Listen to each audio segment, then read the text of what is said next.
Environmental consultant Dr. James Fletcher has added his 2 cents to the ongoing water supply issue in St. Lucia. There are still communities on island which do not have access to pipe-borne water, and residents are forced to resort to rainwater harvesting and other means of fetching water. Amidst the dry season, a water crisis is ever looming with a low water supply. Despite the recent concerns, however, this is no new issue for the island, as it has always struggled to improve the water sector. I get the feeling, however, that as a country, we do not value water the way we should. Neither do we give the water sector the attention it requires or deserves. Judging from the complaints we hear, it feels like there is always a community in St. Lucia that is grappling with some form of water scarcity or shortage, even during the rainy season. We have become a water insecure country.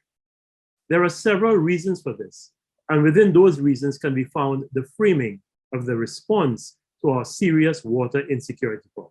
St. Lucia is divided into 37 major watersheds, with the Rosa watershed ranking top in terms of annual flow of water. 15 of these watersheds account for almost 100% of the dry season flow. Dr. Fletcher outlines how the changes in the flow of the various watersheds is having a negative impact on agricultural production. The Marquis watershed, for example, is the 5th largest watershed on the island and has the 8th highest wet season flow rate. That means during the wet season, during the rainy season, the flow of water in the Marquis River is the 8th highest on the island.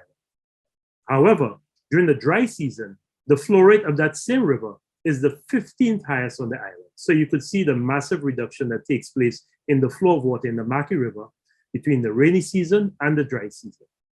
This is why the vegetable farmers who depend on the Marquis River for irrigation are always so badly affected during an extended or sharp dry season. Dr. Fletcher offers up a few recommendations as to how these shortcomings can be remedied. As part of our water security program, we should embark on a comprehensive rehabilitation of our critical watersheds. This should include restoration of forest cover and the establishment of new forest cover where needed. We must involve communities in watershed protection.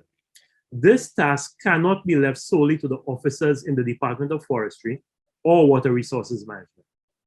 Some years ago, a co-management approach was successfully used in Talvan, where the community, including the small farmers, was brought together into a water users group to help manage the resource.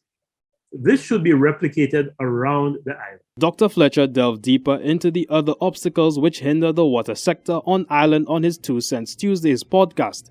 He affirmed that St. Lucia needs to do better to become a model of water security. Reporting for the Hot 7 TV News, I am Kareem Nelson.